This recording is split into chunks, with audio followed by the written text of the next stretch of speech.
Cats, welcome to Music Education for All. My name is Mark Fendel, and I have a special program for you today. And I have not been here and been doing videos in a long time, and there's definitely some reasons for that.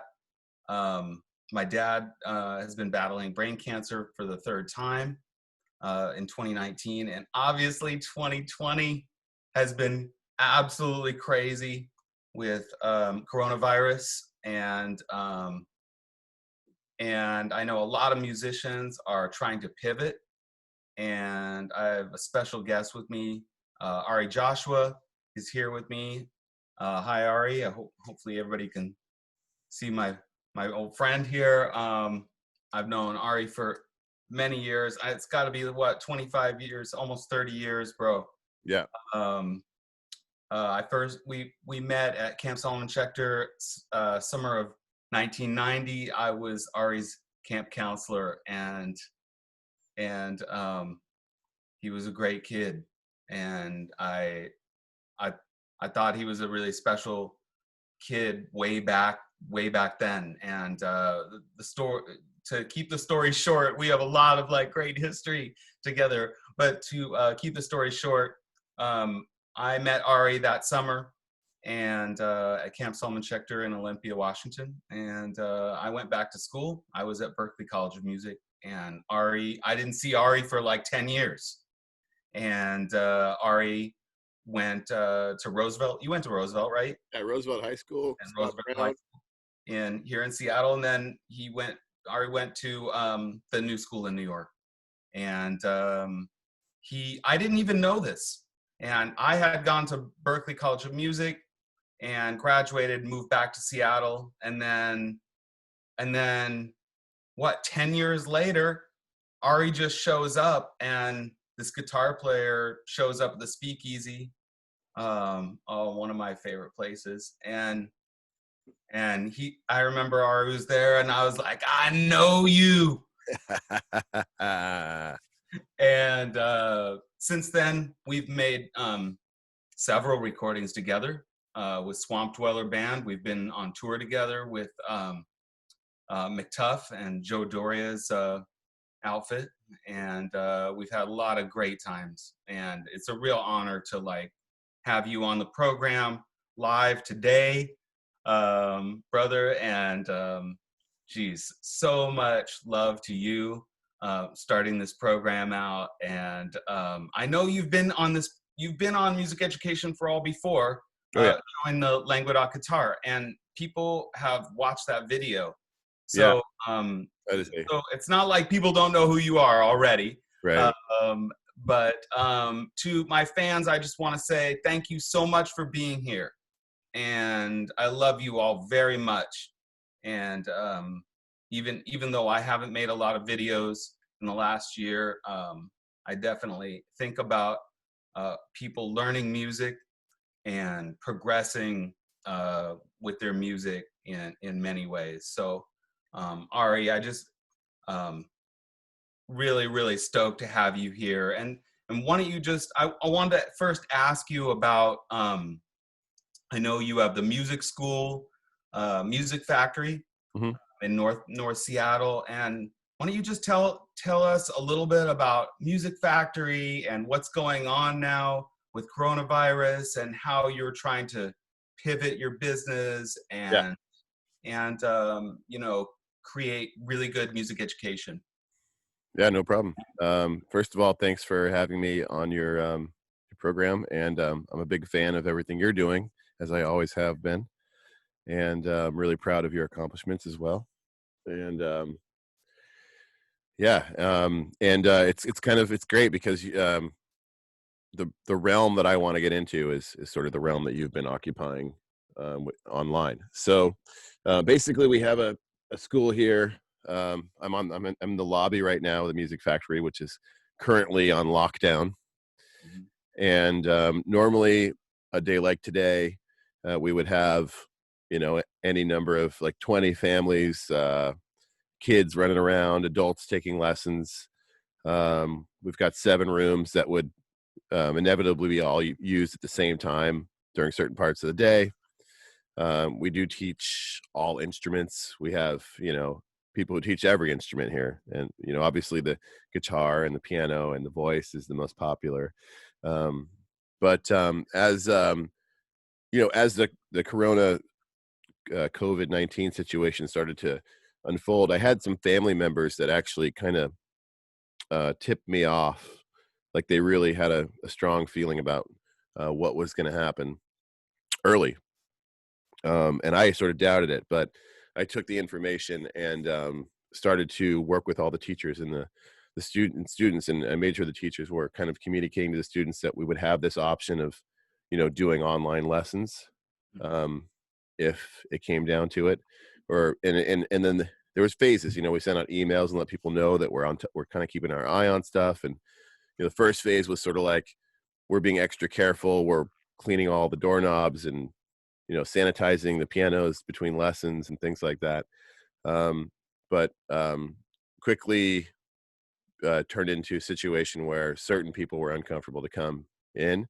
And luckily we had already sort of made the offer to everyone to at least try an online lesson. And surprisingly enough, it paid out. It really seems to be working. The majority of the parents um, are very excited about their kids having something to do at home and to continue the relationship with their teachers, which is something I'd love to talk about as well. And then even like young professionals and adults to have something once a week where they can exercise their mind in a positive way, to have something they can, practice during the week.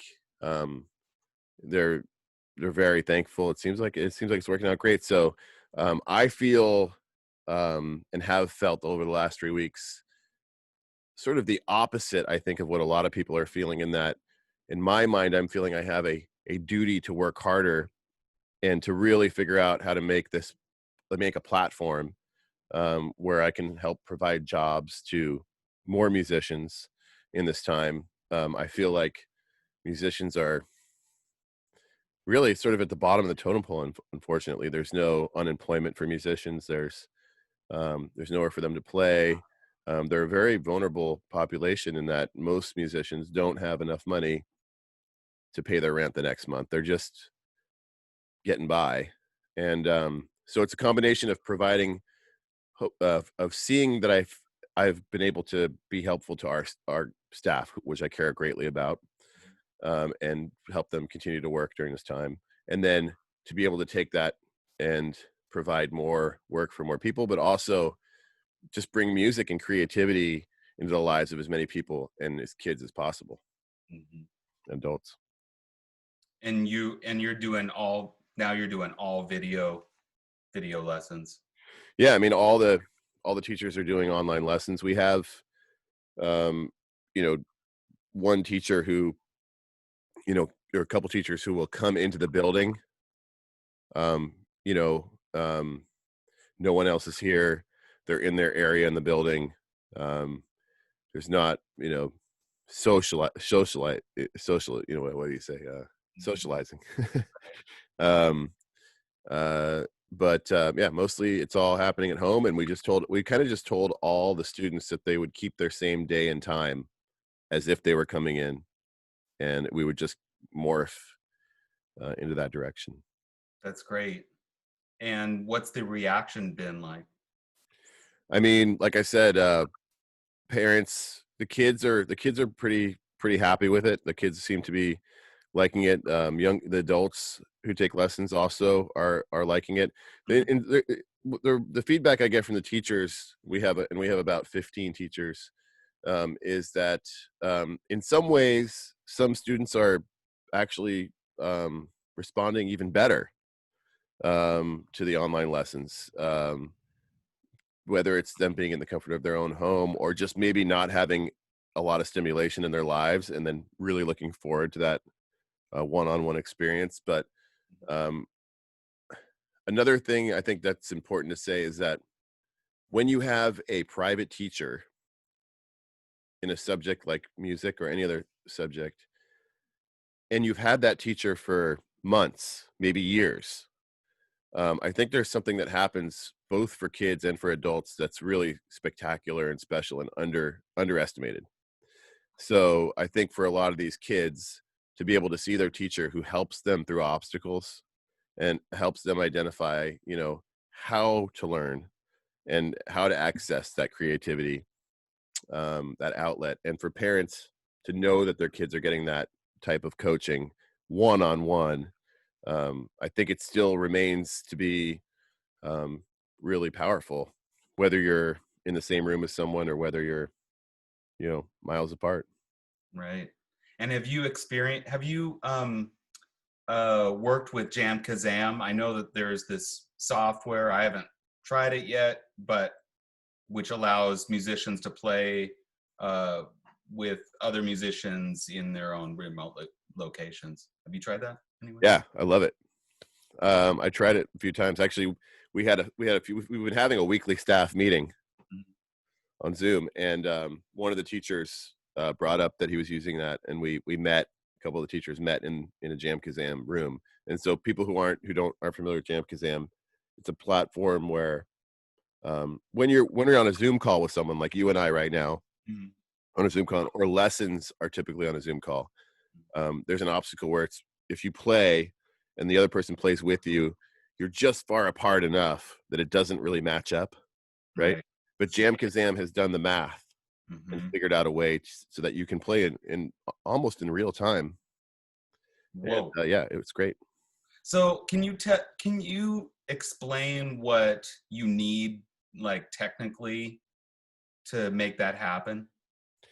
As far as Jam Kazam or as far as just lessons or Um, well, I guess, for lessons, it's not quite as important to have, to be able to, like, you know, play, simultaneously. yeah, yeah. Um, but but like for the musicians who want to, play with other musicians, um, you need a certain kind of, like, internet connection and Right. capture card, or like, so Yeah. what does that actually look like on a base level, like just trying to get into that? Yeah, no problem. So yeah, if you want to actually be able to have an interaction with another artist or musician close to real time, which is something that you couldn't do that I'm aware of until now, Right.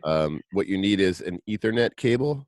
So Wi-Fi won't do it.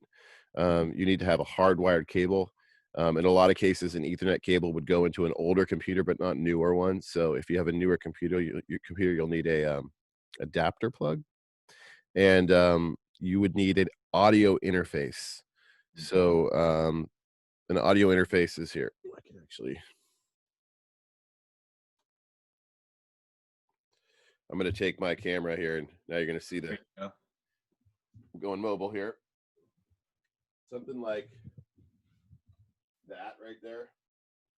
Oh yeah, there's the focus, right? Yeah, that's a nice machine. Yeah. So basically, that that's going to allow you to run your guitar or your bass or your keyboard directly into your computer, Hmm. and it will allow you to have headphones out. And the reason why headphones is critical if you're going to do a live jam like Jam Kazam is that you couldn't have it coming through speakers, for example, because then the microphone that you have that you're talking through would pick up the speakers and it would cause a feedback loop. Yeah. Hmm. So that's what you need. You need headphones, audio interface, Ethernet cable, computer, instrument. Hmm. And then are you listening to that headphone mix from the audio interface, or did you plug in like a mixer, like a mixing board to that situation? I tried actually a mixing board first, but it turned out that the audio interface directly through was better. Okay. Yeah. That's good to know.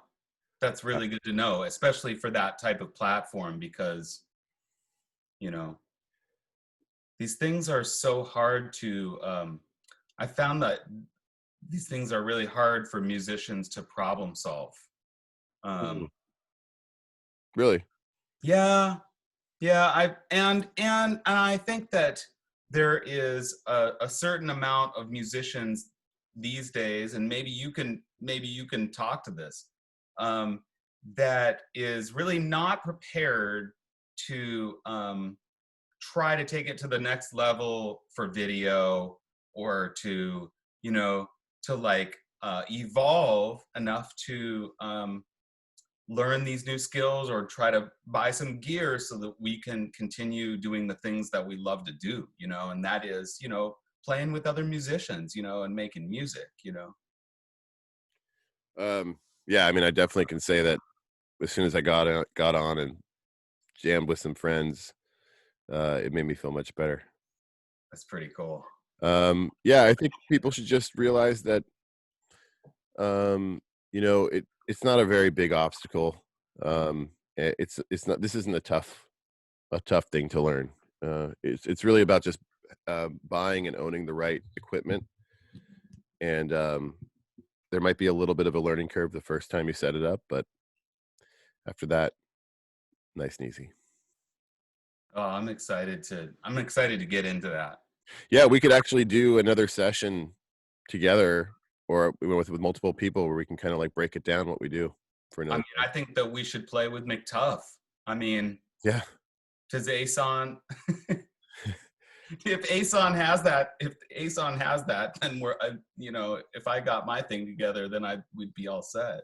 yeah. I mean, I can't imagine that you know he doesn't. I know Joe for sure has it, but Works. Yeah.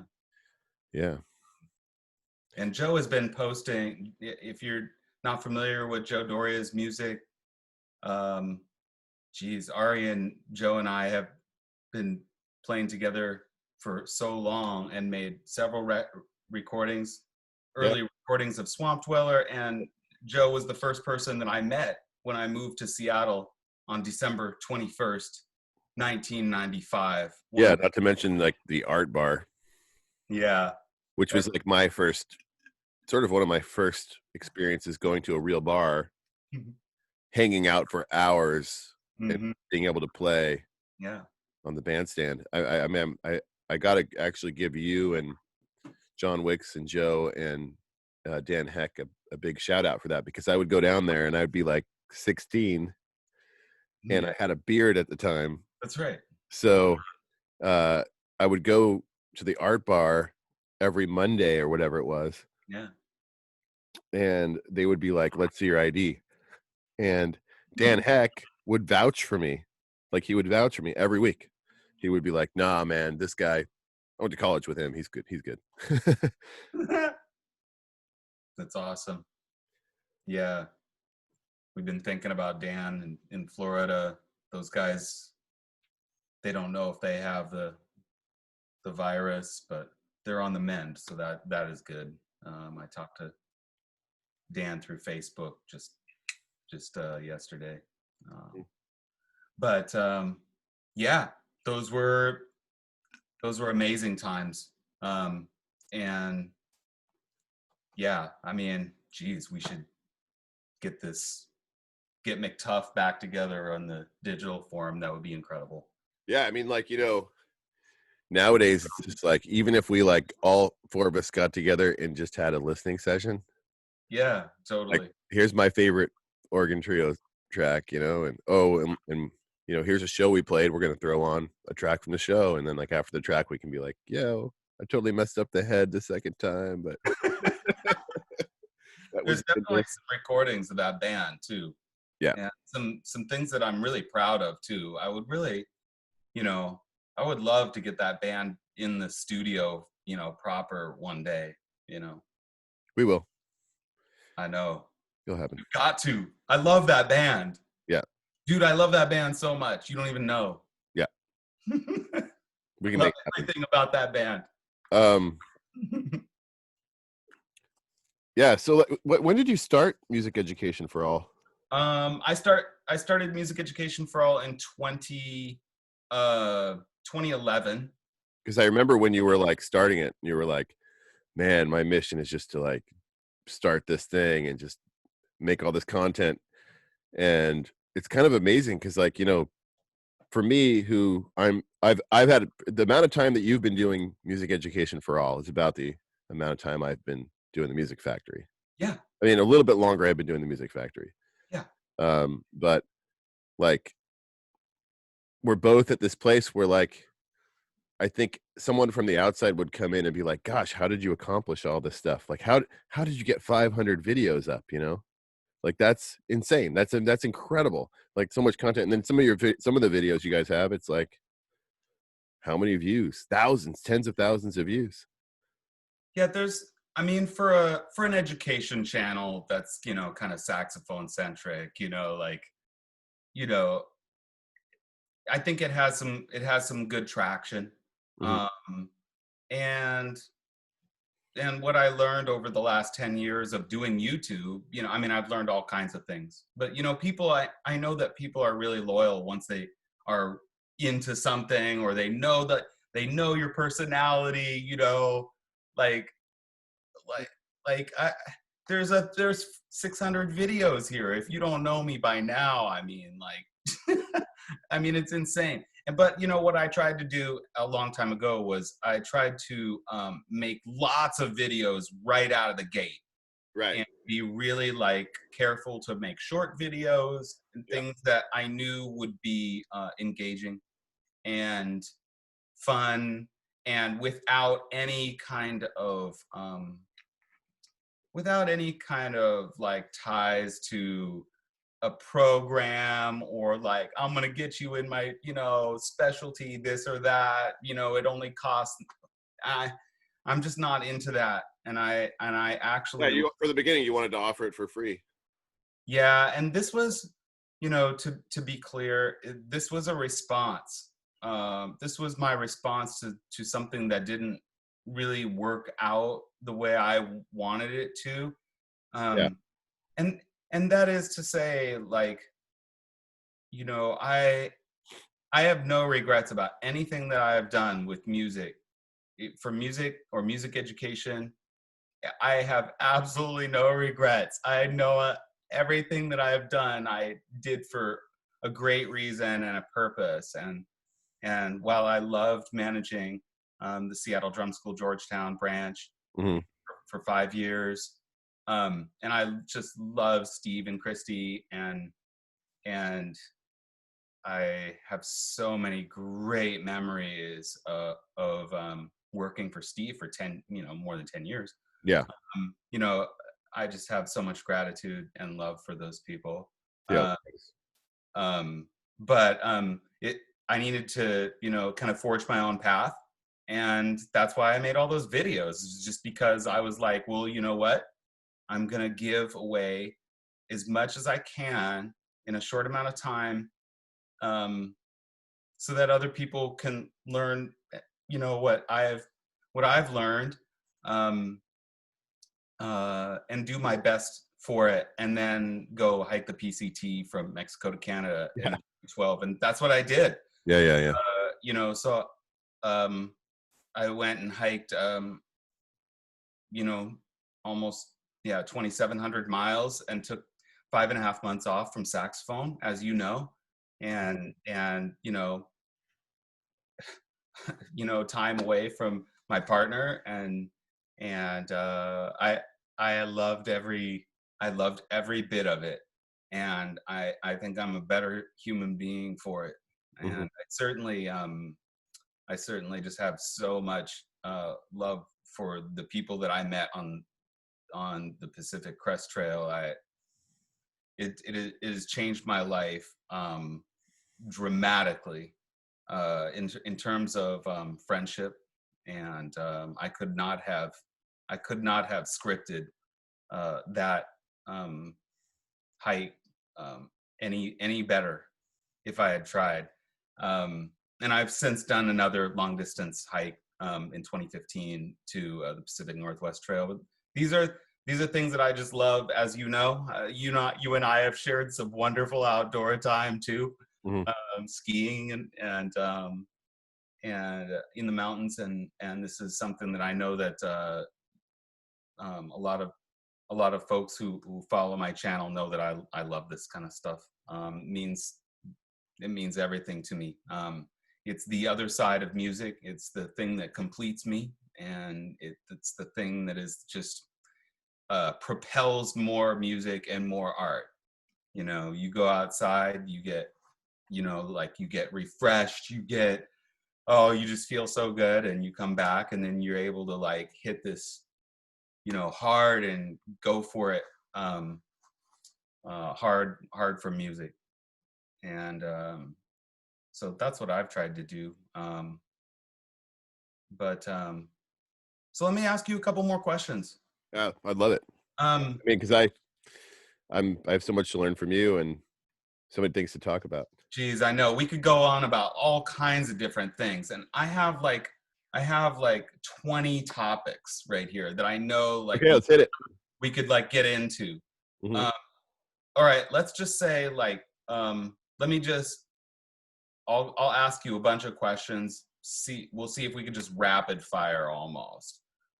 Knowing that the 1099 community, this gig um, um, this gig economy, Hmm. knowing that this is basically dead. I mean, if it wasn't dead before, man, it is dead now. And I've been saying this for a while, you know, like, and I don't mean to be a middle-aged guy who's like complaining about, you know, gigs that don't pay Hmm. any more than they did 20 years ago. I don't want to sound bitter about it, but Yeah, but it's hard not to sometimes. It's a tough it, one. but artists are not getting paid, and I feel for every one of them. I really do. And so I just, maybe you have some ideas about how artists, and I mean, I'm talking about actors. I mean, these people are paralyzed with what to do about this, you Yeah. know, or actors, or like live actors, or I mean, artists, who knows? People who make crafts that, you know, are reliant on a place or a brick and mortar, death of brick and mortar. How are musicians really going to, um, what are we going to do? Like, Yeah. I mean, I can speak to how I've been looking at the situation or trying to adjust to it. mhm, But I think in general, like, as far as just a big concept, the human brain and human condition and humans in general, as a very social species, and you can spiral up or down. I mean, some people are very even, but it's really easy to, especially with the way the media is, to sort of lose control of your thought process and start to think, um, about things, and think about things in ways that aren't helping. Whereas you could also just sort of clear your mind and create a spiral that can go upwards as well and be productive. And I think that the trick is to use times like these to sort of, I mean, I think always you have to kind of accept the situation you're in and make the best of it. mhm, But there's a few things you could do right now, I would say, as far as a suggestion.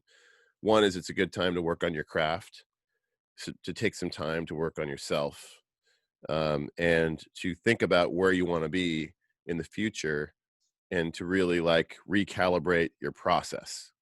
mhm. Because when you're in a rat race, when you're just working to get your rent paid or your food on the table, when you can easily get in a cycle, and it might not be the cycle that you want to be in. So here's an opportunity for you to sort of reinvent what's really important. Mhm. And I don't think this pandemic is going to last forever. It could last a lot longer. Now, as far as that's sort of like a long-term thinking. As far as a short-term thinking, um, my feeling is, and has been, um, that music education is a way, and education in general, and sharing knowledge and sharing, and especially for people who have a really good pure core of why they're doing something, to share that information with other people, um, is a great way to connect and to also, um, make a living as well. Yeah. So I mean, what I'm hoping is that people who watch your channel might be exposed to the Music Factory and know that our teachers are now available online, which means our teachers can teach anyone anywhere in the world, anywhere in the country. Just come to our website, we have two websites. One would be www.musicfactorynw.com. Another one that we're working on now is going to be musicfactory.online. So it's just Music Factory Online. Nice. We'll And put those in the we'll put those in the comments too. yeah, and if there are teachers out there anywhere in the country, uh, anywhere at all, that are interested in teaching, that are great teachers and have the right, um, ethical and sort of holistic attitude towards music and in teaching and want to be a part of it, we'd love to hear from you, and we might be able to help you as well. Like that's sort of the goal. Um, but yeah, people just need to, we all just need to innovate. And, um, but I think, um, like really thinking about what it is that you want to do. Cause life, not to get too heavy, but life isn't forever, you know? And, Sure isn't. um, if there's something that you really, really feel like you want to do, um, let this be a time to, um, let that marinate a bit so that when, as this unfolds and things do go kind of back to normal, you'll have you'll have your recipe together, and you'll know, you might have a better insight, just what to focus your time on. And for me, I've noticed that in the past 3 weeks, well, more in the past week or two, um, I found myself like going down to the water with my instrument and just playing music because I love it. And Yeah. it just reminded me of being like 17, and like I would do it because I loved it, and it just made me feel good. It made me feel better. Yeah. And I think it's a good time to like find that place, because it's a really powerful place. And I think in general, like one thing that makes the Music Factory and me, I think different than a lot of music schools is that is sort of the compass right there for me. It's like if you have a unique idea or a really good core thought, that's more valuable than money, and that's a valuable thing to share, and it's worth investing in. Yeah. Definitely. Um, yeah, and you guys have some great teachers too. Oh yeah, I mean, I only really I try to only hire. I mean, this is something I learned from Steve, Hmm. and I'm not sure if everyone who's listening knows who Steve is, but Steve is owned a school in town that both me and Mark worked at.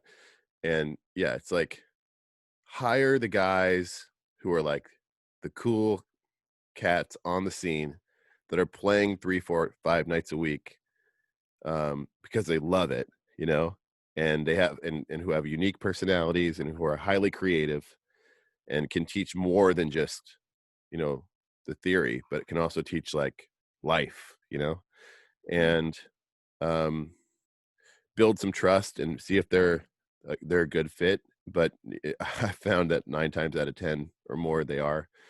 And yeah, I mean, like these cats play all the time. That's what they do full time. They don't want to work another job. This is the kind of people that I would hire. Someone who doesn't really want to have a regular job because it would drive them crazy. Mhm. They're playing at night, and during the day they don't have anything going on, and there's plenty of time to practice. And um, can I find 3 to 5 hours a few days a week, to work with somebody to work with people on music, Mhm. um, during days that I'm not doing anything. This is like a perfect job for them. So yeah, everyone here is like really creative, um, hangs out a lot on the scene, and are really good people. That's awesome. Yeah, I know a couple of your instructors.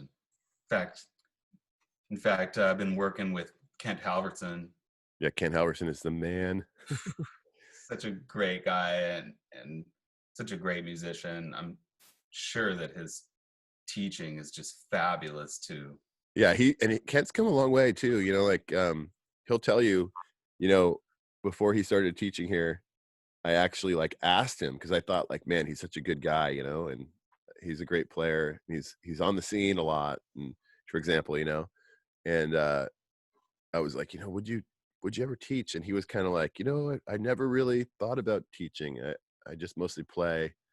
It's not something I thought about." And I just kind of was persistent with him. Like, you know, 3 months, 4 months would go by. I'd run into him and be like, you know, I can still, and he's like, and, you know, again, like a musician in Seattle, working full time, Yeah. looking for other work would be helpful, you know, in that situation. Like, um, so yeah, finally he gave it a try and he has been a great teacher. Like, he's very patient with the students and, um, yeah, he's just, he's great, and you know, with all the teachers here, I spend time with them and tell them what my philosophy is, which is, you know, to meet every student where they are and to listen to the student and to try to learn what is the student's learning style. I think that's sort of a key thing. Mhm. Everybody learns differently, and some people learn better visually, and some people learn better verbally, and some people need to really play the thing like 20 times before they leave so that they know what's going on when they get home. And other people just need to have a couple notes jotted down about what it was we talked about, and they're going to come in and next week with all their stuff prepared. Everyone's different, so it's like meet people where they are, and also everyone has a different goal. So that's like how we're different than a lot of music schools as well, Mhm. because I want all the teachers here to be able to find out with each student, what's your goal? Mm. And they don't have to know, but it's like just a general idea, right? And then hone in on it and then, you know, find out what's your goal. Where would you like to be ideally in, you know, 1 month or a year? And the teacher's job is just to basically identify how they learn, where they want to be, and what's missing. Mhm. Then really sit with the student, and this is what you don't get from YouTube, you know? Like, Mm. I mean, we're on YouTube, right? But, Right. you know, you can go on YouTube all day long, and it's a very specific kind of person that could actually advance themselves, efficiently by only having information come at them from YouTube, because Right. it's important to understand, that like I said, everyone learns differently. So if you're watching a curriculum or someone teaching something, they're going to be teaching it to you in one way. Whereas a teacher can really like unfold with you and learn how you best learn and rephrase things and recalibrate in real time. And that's our philosophy. Yeah, that's a great philosophy and one that's very flexible for students, you know, and you know, just approach and being able to approach people's different learning styles. You know, I had a wonderful conversation with my mom yesterday, who was uh, an educator. She taught second grade for 35 years, and you know, we were talking about that and how the American, you know, education system has failed students with standardized testing that only like is just very like one dimensional and does not like, it leaves out so many smart people, um, and the teachers knew it too, and not to say that they agreed with it, they didn't, largely, but our our discussion was really interesting because we were talking about exactly what you are doing, and Yeah. that is being super flexible with every student and knowing what they want, and positioning yourself as an educator to bring that to them, you know. um so cool. Yeah. I um mean, yeah, that inspires me to kind of expand upon the concept even more because, um, you know, I, let's just put some space around this for a second. Like I have um, been in school since preschool, as of many people, and um, I started private music lessons in about eighth grade, eighth grade or so. Um, and then had those lessons, and then in college, private music lessons was part of the curriculum, and then out of college, in college already, I'm teaching myself. In fact, in high school, I was teaching. I've never had a job except for music, either teaching or performing or recording. And I have to say, like, the school system is failing in a lot of ways. Like you're talking about the way it's set up. I don't think it's actually the ideal situation. And I think that there is something to be said about one-on-one learning. I think there's something that happens after teaching thousands and thousands of kids and thousands of adults or lessons, just really thousands one-on-one sitting down. Um, there's something that happens when you work with a kid for 1 year, 2 years, 3 years, the same person every week, that you get a trust with that person. You're someone that kid sees. Like, Mhm. okay, let me back up for a second. Even if the kid doesn't, or the adult, either way, but I'm talking about kids right now, Mhm. doesn't really want to be a professional musician or doesn't really even care about music, it's sort of becomes beside the point, Mhm. because you build a bond with that kid as a teacher week Mhm. after week, and they now have someone that they can go see once a week, that's not their family, Mhm. that um is in generally like cool person, like, and I think that, and that person, like I said, works with you without putting too much pressure, over a long time, and can helps you sort of identify how you learn and what is it that's not working about this learning. Like, you see so many kids, especially nowadays, their attention span is different, and they want to do everything the easiest way, you know and so they're coming in and they're thinking, they just kind of want to phone it in almost, I guess Mhm. it's what the term is. But um they come in for lessons and they're like, 3 weeks go by and you're still working on the same thing. Well, if you did that in school in a classroom, no one's going to notice that you're having a hard time learning it. Right. No one's giving you that individual attention, but that teacher you see every week is going like, well, what's going on here? Did you practice? Are you putting in the time? And even though it's difficult for them and they might try to avoid it, but a good teacher will kind of force them to actually go through the process of repetition, Mhm. learning, and doing it in a way that's accessible. Like, maybe they just can't make a jump from, A to D. So let's look at A to B. What's A to B? Let's make that connection. Okay, we Mhm. got A to B. Like, I just want you to work on A to B for like this week. Let's not worry about D, even if they think they want it. Right. You make the A to B connection when that's nicely, when there's an orbit going on, you can add in another orbit. Let's go to C, and then and as a teacher, you can even be like, you know what? I think you're ready for G, you know?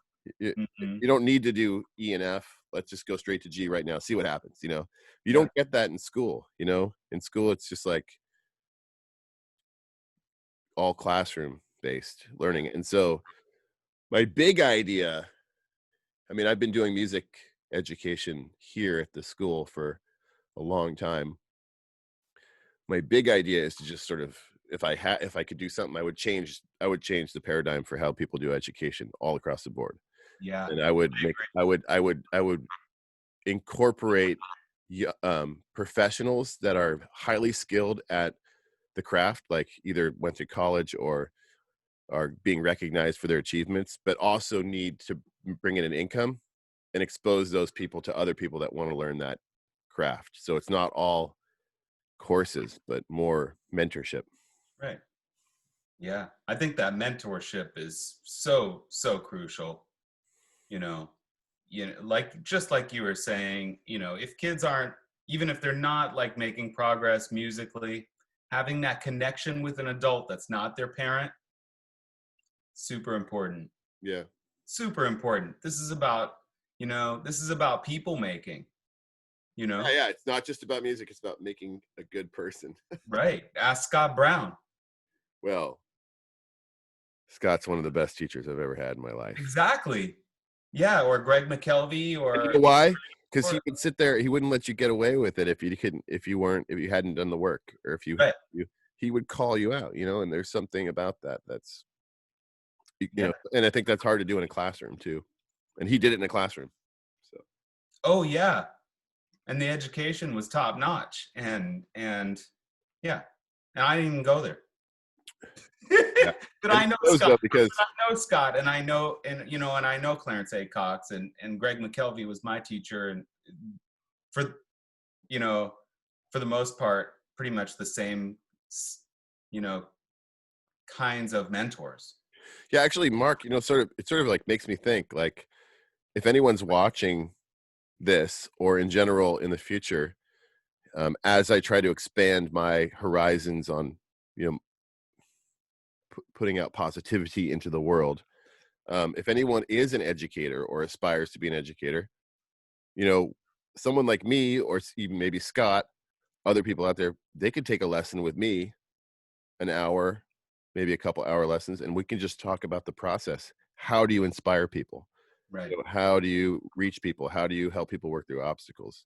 Mm-hmm. Sort of not something I thought about, but it's part of the equation, right? It's really, really important. Yeah. And I know that Scott, is super important to you. My high school band director, Greg McKelvey, he's my godfather. I mean, he's the most important educator in my life. Wow. The end. I mean, and I've had some good ones. I've been very, very blessed to have some great teachers. Who would you say are your top 5 teachers you've had? Whew, that is a really good question. Well, Greg is first, of course. Probably Greg McKelvey, Farrah Memory, um, Joe Viola, George Garzon, Ed Tomasi. Yeah, we'll just go with those 5 for now. Yeah. For those that aren't familiar with those names, Joe Viola was one of the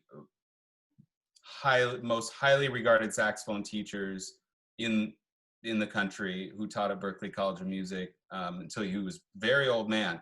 And when I studied with him, he was the other side of 70. I think he was 73, and he only took a few people. And when I got to Berklee, I walked right up to his office and asked him, and he laughed at me. He was like, I have like 50 people who want lessons that are, in their second year of school, and you just got here, like maybe. Mm. He was like, maybe, but, and then I think the half a year went by, and I just kept on hounding him, man, on his office hours. And then he finally let me take lessons with him without credit. Right. Yeah. Okay. I have a few similar stories. So I have lots of stories like that, where I just bang on doors and just beg, like these guys to like listen to me play, or just talk about whatever they were going to teach me. I didn't care. I was just there to learn as much as I could. So yeah, there we go. And then just quickly, like George Garzon, I mean, one of the greatest tenor saxophone. I know you've worked with George too. Yeah, George was traveling between Boston and New York when I was in college. Exactly. So he even had a song called "Between Two Cities." You're right. Yeah, that's right. That's right. He like had this class, and I was dying to get in his class. Yeah. And I guess I had taken some class with him, but then he had an ensemble. It was like free jazz with George Garzon. Like, yeah, come on. Oh my God, I took that ensemble 3 times at Berklee. Yeah. I took it without credit. I took it without credit once or twice, and I just was like, hey, can I be in this class? You know, like I didn't care. I just wanted to play, you know? Yeah, George goes, well, we got 2 guitar players, so do you play mandolin? Like, I didn't play mandolin yet. And he's like, I'm like, yeah, I play mandolin, sure. he's like, okay, I can get you in on mandolin. So I like went down to 48th Street Guitars in Manhattan like that day, and I go buy a mandolin, and I'm in his ensemble. And my famous memory from his ensemble that I've shared with you is that George, first of all, he would say things like, okay, we're gonna play in C, but I don't want to hear C. I don't want to hear G, and I don't want to hear E flat or E. If we're in C, I want to hear C sharp. I want to hear B. Yeah, yeah. Hear G flat. He's like, basically all the wrong notes. And then, he proceeds to sort of turn the lights off. Yeah. And now we go. We go. Now Cats. we go. That. Go Cats. Yeah. Oh my gosh, so many great memories. And yeah, George was here like not too long ago. Nice. Yeah, I caught him like last year. He played with Kung Fu at over in Columbia City.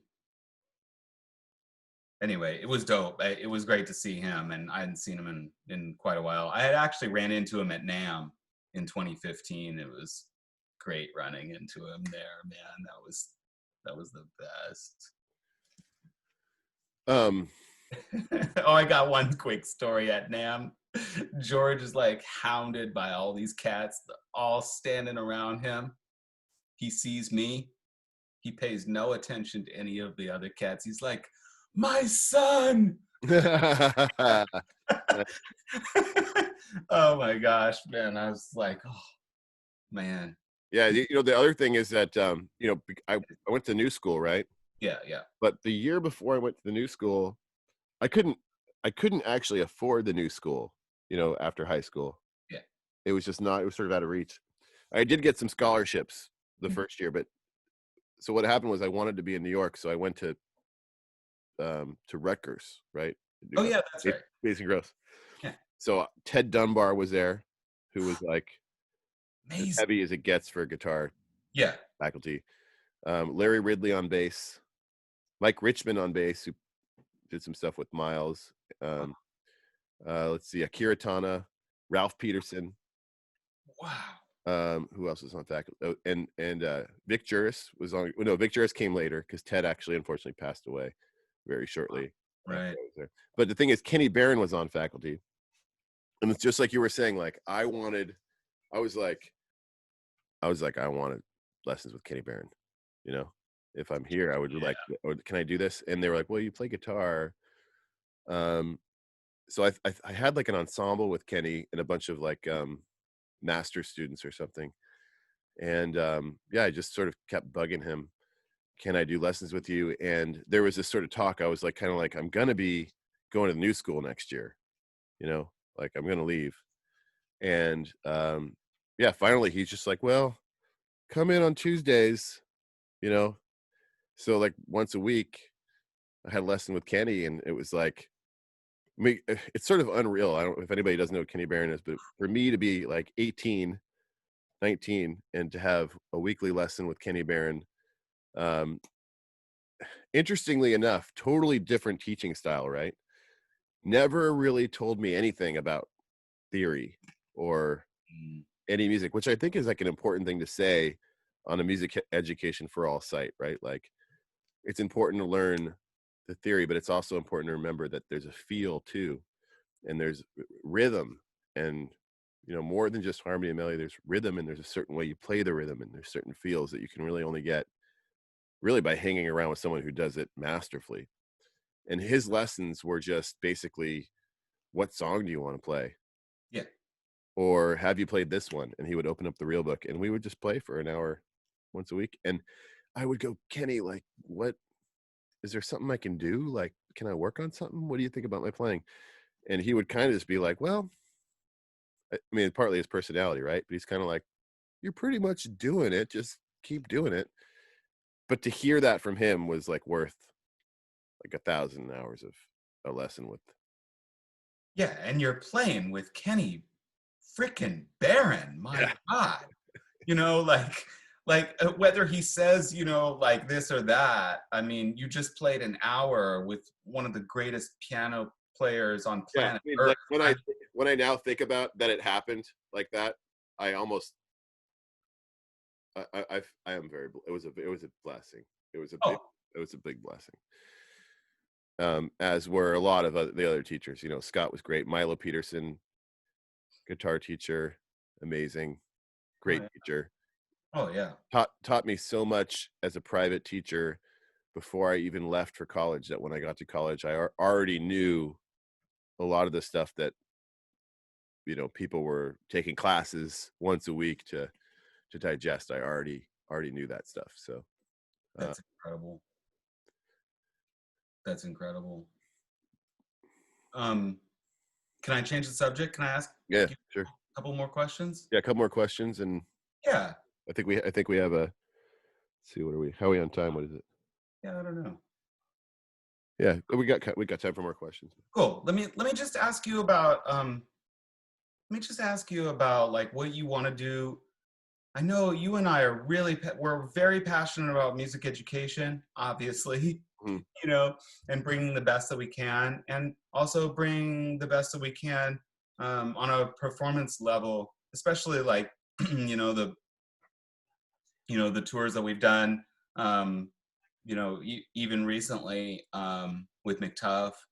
But like, I'm just kind of curious what your musical goals are like in the next year, next 2 years. Just kind of broad-based question, you know? Sorry, I just like walked up. I Oh got yeah. No, I was just kind of curious what your musical goals are for the next year, you know, me year or two. personally. You know, I think for me, it always it goes back to like what were the inspirations for why I wanted to start playing music, Yeah. and it's just like it sounds crazy, but um, it's almost like getting back to that place where I just loved it, you know, and it just makes my body feel good. Hmm. And if it's making my body feel good while I'm doing it, then that means I can make other people feel good, you know, and that's sort of like really like that's what it's all about, you know. It's like, how can I get back to that? And once that happens, the fire's going, right? So I feel like I've had a great opportunity and a lot of time to focus on a lot of the other parts Hmm. of the equation, and they're all, I feel like I have all that stuff now. Hmm. So it's kind of like my goal is to put everything in place and then just really enjoy the art of playing with other people and painting on the canvas that would be the recording. Yeah. Yeah, I really want to record a lot more. And yeah, I think really the things that I really want to get together in the next year have a lot to do with what we're doing right now. You know, um, stepping my game up for OBS and video and Jam Kazam and recording. Oh geez, sorry about that. We'll just let this go really quick. I don't even really know how to stop it without like moving my whole platform around on my computer. Just give me a second. Sorry about that interruption, guys. You know, this We're is going to take a pause for cell phone ring identification. This is a cell phone ring identification pause. it happens. It You sounds know, like it's an Android. I don't recognize that as being an iPhone ringtone. it's part of our weird, you know, reality. But I guess those are some of my goals. I really want to get together like a nicer presentation for a solo performance, whether that's you know playing pre-recorded music that you and I have made, maybe a kind of multi kind of discipline presentation. Yeah, or you're like a looper. Yeah, yeah. In fact, I just got this super nice looper, this Lacado looper. It looks really simple. It's really nice. And does it loop in time nicely? Because It that's does. Like it has like a readout that goes all the way around. yeah, So it's you got can a metronome, the clock. Yeah. sick. And it was only like $50. Anyway, I'm trying to like get these things together and like, get a nice pedal board together and like my effects, like all dialed in again. And so those are some of my goals. I guess I don't know how other people are taking this situation with COVID-19, but I'm stepping on the gas hard for music and hard for Sister Sage Herbs. In fact, can I plug Sister Sage Herbs right now?